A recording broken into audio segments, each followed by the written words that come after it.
इतना अच्छा काम हुआ है, खुदे के लिए ताली बजा लो तो अच्छा रहेगा ये।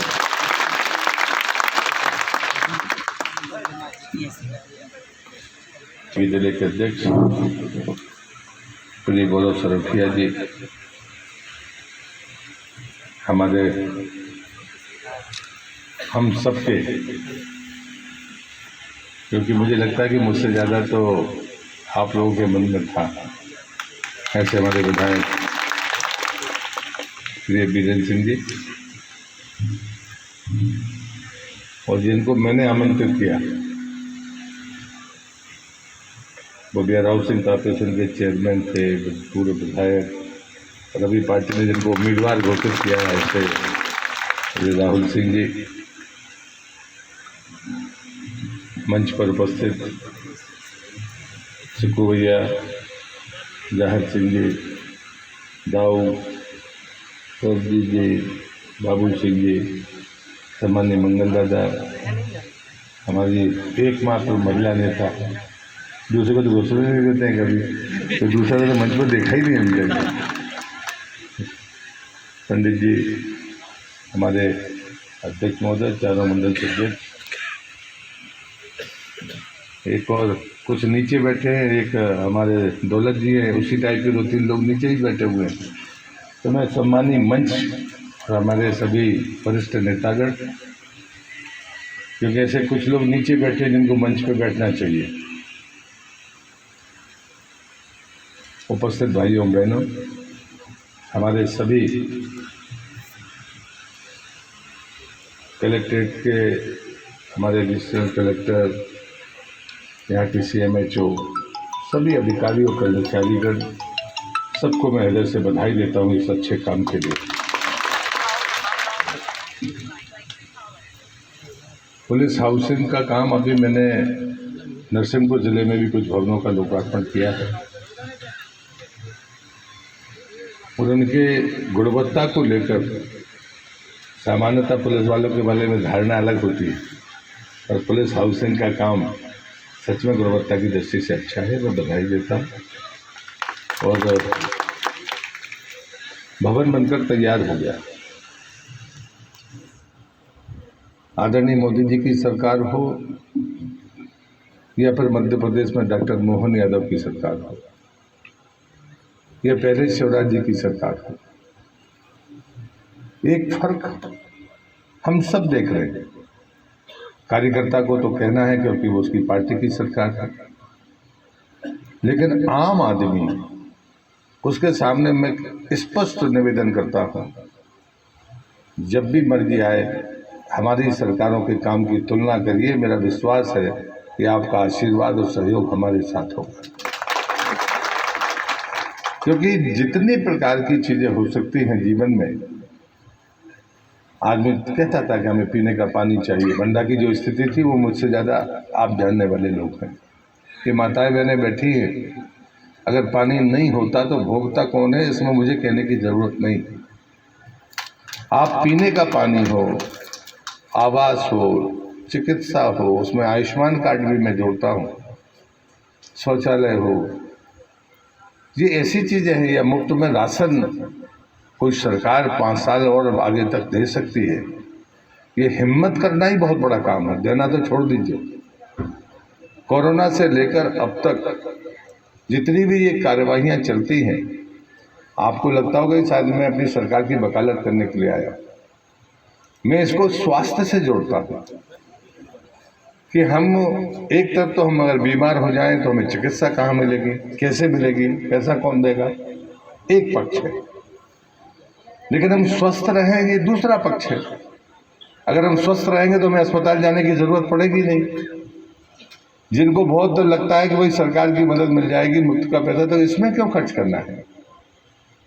और इसलिए सरकार ने कहा कि कम से कम स्वस्थ रहने के बारे में भी सोचिए।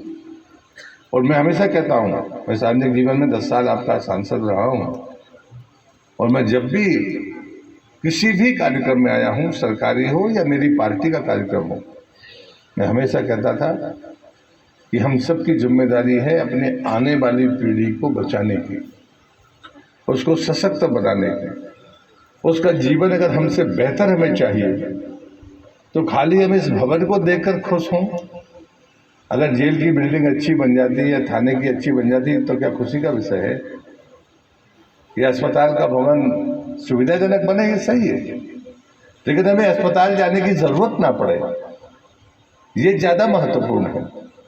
उस दिन प्रधानमंत्री ने जब ये बात कही थी 2017 में, पूरी दुनिया को कही थी, खाली भारत को नहीं कही थी।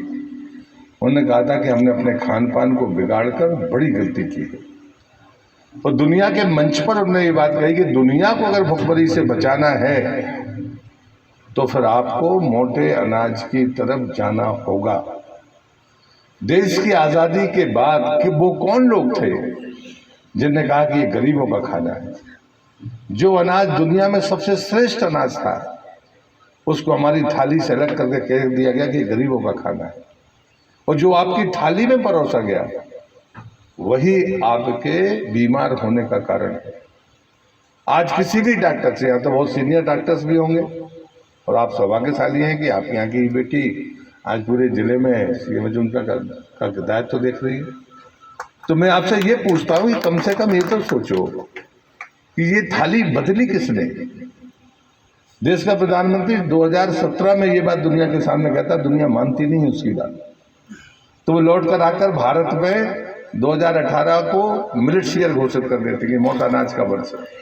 और उन्होंने कहा कि आपके पास खेत में पानी आता है, यहीं पर जहाँ पर पानी नहीं आता तो वो ज्वार भी बोते होंगे, यहाँ शायद बाजरा बोया नहीं जाता, लेकिन जहाँ बाजरा है, ज्वार है, कोदो, कुटकी, रागी, समा, ये सब बंद।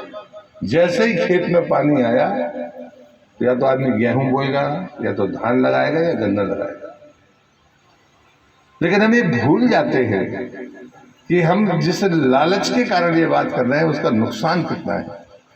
एक तरफ आपके पास में एक बूंदे पानी का संकट है, और दूसरी तरफ जिस फसल को आप स्वीकार कर रहे हो उसके 1 किलो गेहूं पैदा करने में 28 लीटर पानी लगता है। धान के लिए 38 लीटर के आसपास लगता है, गन्ने के लिए तो 42 से 48 लीटर तक लगता है। एक तरफ कह रहा है पीने का पानी नहीं है, हमारे पास पानी नहीं है, और जैसे ही बांध में पानी आता है तो हमारा रास्ता कौन सा होता है? क्या इस पर विचार नहीं करना चाहिए? हम ऐसे अवसरों पर जहां पर इकट्ठे होते हैं तो खाली इस भवन के बारे में बताने की जिम्मेदारी थी तो वो तो उन्होंने बता दिया कि ये यहाँ पर है, लेकिन इस भवन तक क्यों आना चाहिए? यहाँ आने का रास्ता हम रोक सकते हैं क्या? लेकिन जो बीमार हो उसको अच्छी सुविधा मिले, ये इसके लिए है। लेकिन बीमार बनाने वाले लोग अगर है समाज में तो उन्हें कम करना होगा, उन्हें रोकना होगा। सुविधा तो इस बात के लिए होती है कि कोई बीमार हो तो उसकी ज़मीनें ना बिके, उसका मकान ना बिके, आने वाली पीढ़ी उसकी सजा ना भोगे। ये इस बात का प्रयास है सरकार का। लेकिन हम कभी अपनी गलतियों के कारण अगर इस रास्ते पर जाते हैं तो मुझे नहीं लगता कि ये ठीक है। फिर 10 और बाकी बातें आती हैं कि सरकारी कर्मचारी हैं लेकिन वो प्राइवेट प्रैक्टिस करते हैं, वहाँ तो सुनते नहीं हैं, सब शिकायतें आती हैं। लेकिन काम की प्रणाली अगर बदल जाए तो मैं दावे के साथ, मुझे गर्व है कि देश के प्रधानमंत्री पर, जिस देश को लोग कहते थे कि ये तो जादूगरों का देश है, उसने सबसे बड़ा, दुनिया में सबसे ज़्यादा, अमेरिका ये काम नहीं कर पाया।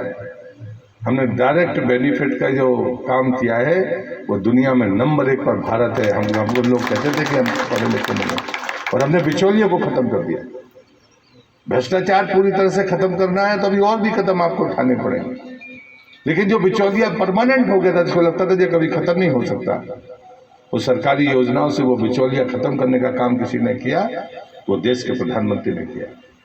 बिचौलिया खत्म होगा तो गरीब आदमी का हक नहीं मारा जाएगा, या जरूरतमंद का हक नहीं मारा जाएगा। यदि कोई वृद्ध है तो वो गरीब नहीं हो सकता, लेकिन जरूरतमंद तो है। हम उसकी चिंता करना हमारी नैतिक जिम्मेदारी है, समाज के लिए, सरकार के लिए।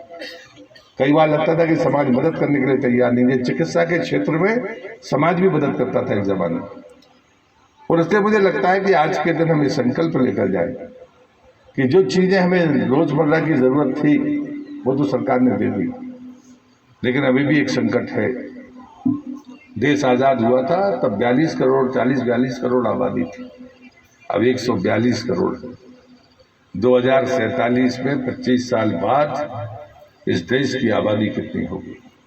जमीन आपके पास उतनी ही है जितने 1947 में थी। 2047 में भी जमीन उतनी ही रहेगी। पानी हमने प्रबंध किया, हम पहले सिंचाई के लिए बांध बनाते थे। देश के प्रधानमंत्री ने पीने के पानी के लिए बांध बनाना शुरू किया है। यह देश की आज़ादी के 75 साल की उपलब्धि है कि हर व्यक्ति के घर तक शुद्ध पाइपलाइन से पानी होना। और ये सिर्फ पीने का पानी नहीं है साहब, अगर पीने का पानी स्वस्थ शुद्ध है तो फिर बीमारी नहीं होगी या कम होगी, इसकी गारंटी भी है। आप सिर्फ इसको सुविधा मत मानिए कि ये पीने की पानी की सुविधा मेरे घर पर आ गई। अगर शुद्ध पानी होगा तो बीमारियों का आंकड़ा भी घटेगा। लेकिन एक और चुनौती आपके सामने आएगी, वो सब माता बहनों को, गांव के लोगों के सामने आएगी। एक आदमी को 55 लीटर पानी मिल रहा है। 5000 की आबादी का गांव होगा, 50 का गुणा कर दो, 2.5 लाख लीटर पानी हर दिन मिलेगा।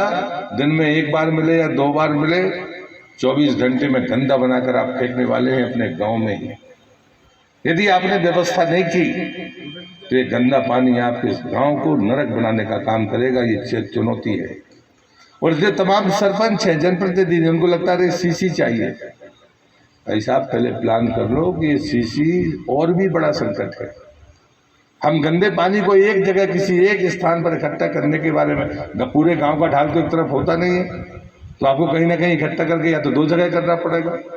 लेकिन यदि आपने उस गंदे पानी को भी थोड़ा एक देसी पद्धति से भी इतना छान कर उसमें पहुंचा दिया कि मवेशी पी सके या लगे हुए खेत वाला उसकी सिंचाई कर सके, तो अभी मैं मानता हूं कि उस पानी का कुछ तो उपयोग हुआ।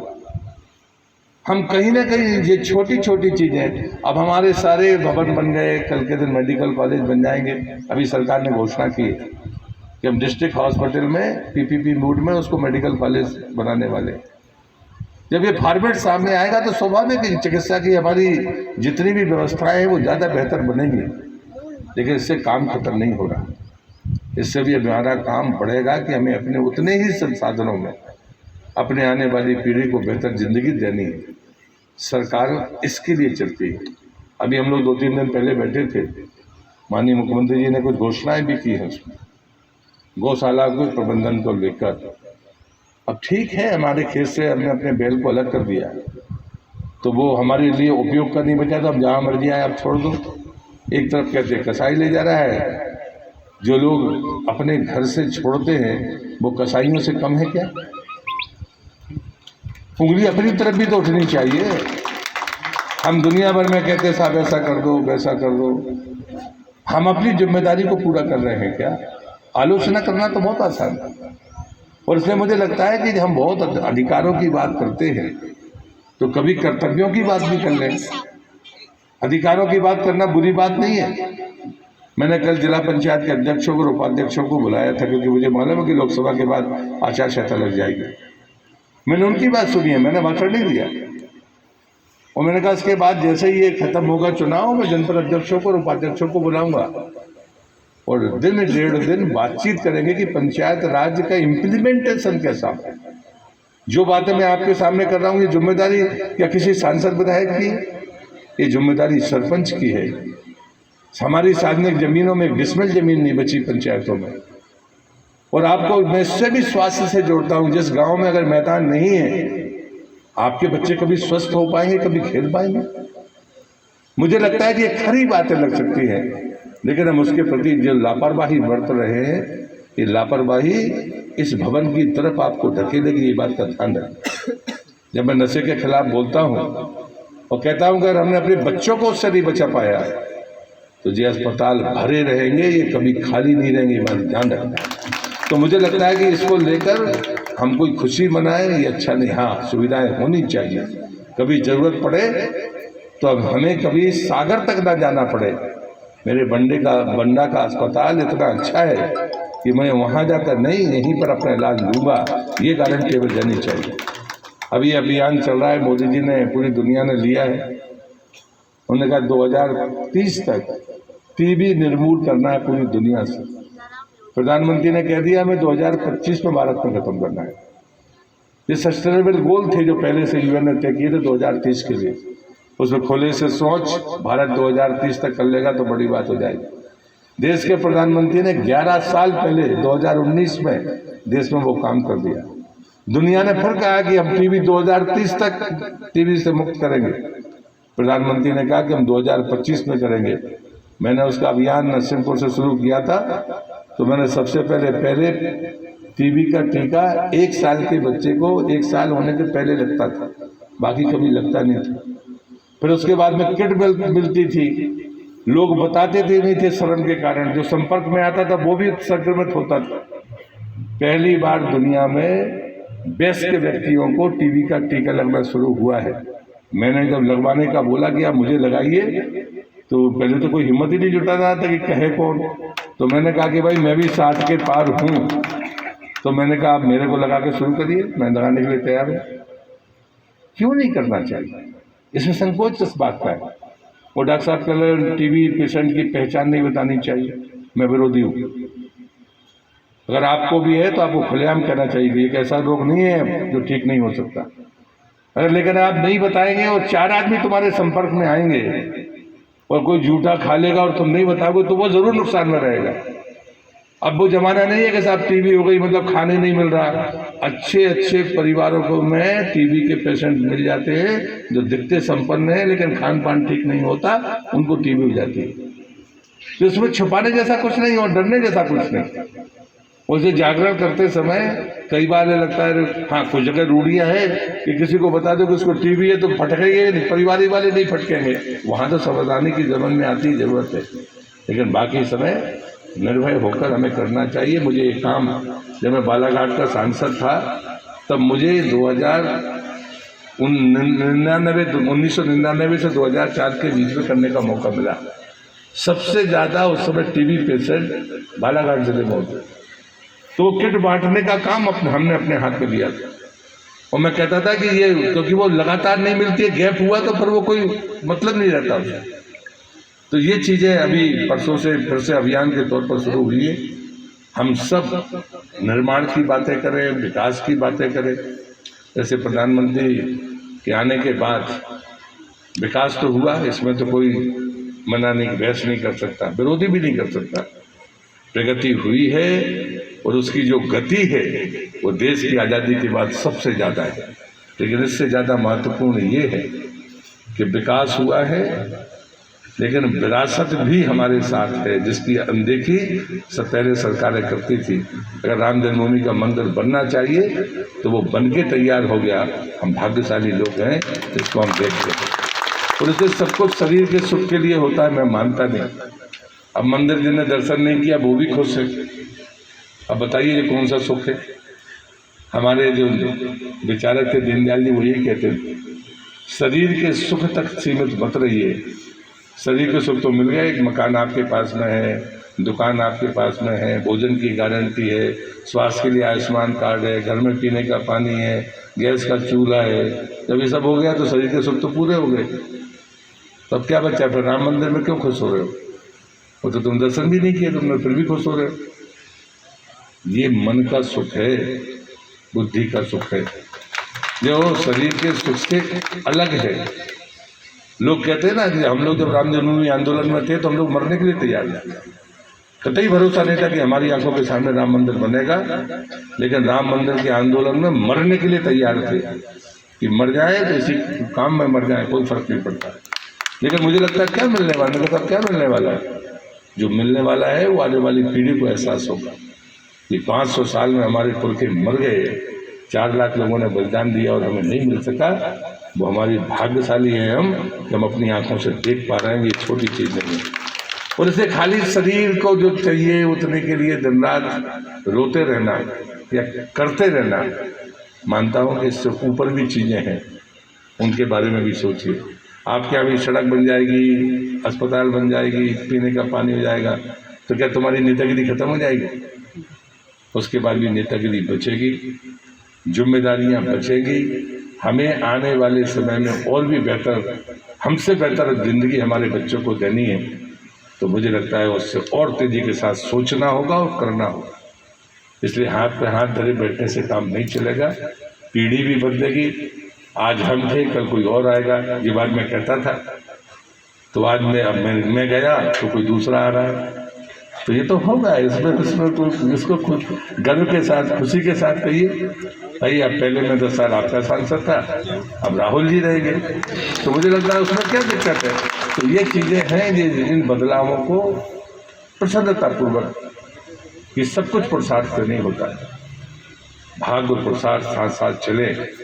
और इसे मैं अभी इंदौर गया था तो बच्चों से बात करना आजकल मैंने शुरू किया है, तो लगभग 10-12 कॉलेज के बच्चे बच्चियाँ थे। मैंने उनसे सब अपनी कहानी सुनाई, कोई भाषा नहीं दिया। मैंने कहा कि एक समय हम लोग छात्र नेता थे तो सरकार से लड़ रहे थे हम लोग उस समय, तो कोयला की जो अंडरग्राउंड खदान होती है उस समय एक इंफेंट्री होती थी जिसमें डेथ वारंट पर साइन करने पड़ते थे, लेकिन 3 गुनी मजदूरी मिलती थी। तो हम 5 नौजवान गए थे, सब पढ़े लिखे थे, कि 6 महीने जाएंगे, डेथ वारंट पर साइन करके पैसा 6 महीने कमाएंगे, फिर सरकार से लड़ेंगे। तो भद्र से आदमी थे वो, जो अधिकारी थे, तो उन्होंने हम लोगों को देखा कि अच्छे परिवार के लड़के हैं, तो क्या कुछ करके आए हो गया? वहाँ तो कर्नल ही जाते थे ऐसे काम करने के लिए। तो हमने कहा नहीं, मुकदमे तो हैं लेकिन हम लोग के मुकदमे ऐसे नहीं हैं, हमें तो ऐसा करना है। बोले अच्छे परिवार से हो, वापस जाओ, जब कुछ ना मिले तो लौट के आना।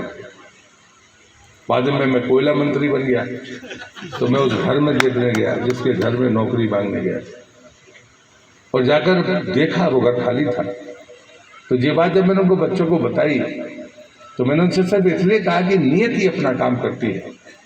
हम तो विरोध करने के लिए, मरने के लिए उस खदान में गए थे, मजदूरी मांगने के लिए, बाद में मंत्री बनकर उसी खदान में गए। ये नियति है, इसमें आपका कितना योगदान है, जरा आपका ध्यान रखें। तो जिंदगी आज आपकी सफल हो इसलिए आप खुश हो जाए, मैं सहमत नहीं हूं। जिंदगी अगर आपकी सार्थक हो तो शायद मैं सहमत हूं, और जिंदगी अगर आपकी संतुष्ट हो तो फिर मानना कि भगवान की भी कृपा है। हमारे पास सब कुछ हो लेकिन हम संतुष्ट ना हो, ऐसी सफलता कभी आपको परवान नहीं चढ़ा सकती। सफलता और सार्थकता एक हो सकती है। आपकी सफलता सार्थकता हो गई है, समाज आपको यश देगा, लेकिन अगर आपकी सफलता, आपकी जीवन की सार्थकता आपको भी संतुष्ट कर देती है तो आप मानकर चलना वो जीवन ईश्वर ने जिस काम के लिए आपको पहुंचाया था वो करके आप वापस जा रहे हो।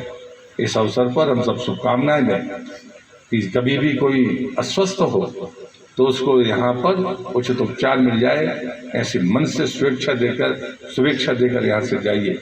और दूसरी तरफ संकल्प लेकर जाइए कि भगवान ना करे कि किसी के परिवार को यहाँ पर आने की जरूरत पड़े। खाली हम भवनों को देखकर, ये कार्यक्रम ऐसे नहीं है जिनके लिए हम बाकी खुश हों, लेकिन हाँ सुविधाएं चाहिए, लेकिन ये सुविधाएं ऐसी नहीं है। अस्पताल है, मैंने कहा ना, अस्पताल है, जेल है या थाने हैं, ये बनते इसलिए है क्योंकि गलतियां हम करते हैं, ये भरते भी इसलिए है क्योंकि गलतियां हमसे होती है। ये गलतियां ना हो तो ये रहेंगे, इनके रहने में हमें कोई आपत्ति नहीं होनी चाहिए। बाकी दुनिया में और भी काम होंगे जो हम करते रहेंगे। मैं आपको इधर से यही शुभकामनाएं देता हूँ कि आप स्वस्थ रहें, समर्थ बने, लोगों की मदद करने के लिए तत्पर रहें। इसी प्रार्थना के साथ आप सबको बधाई, बहुत बहुत धन्यवाद।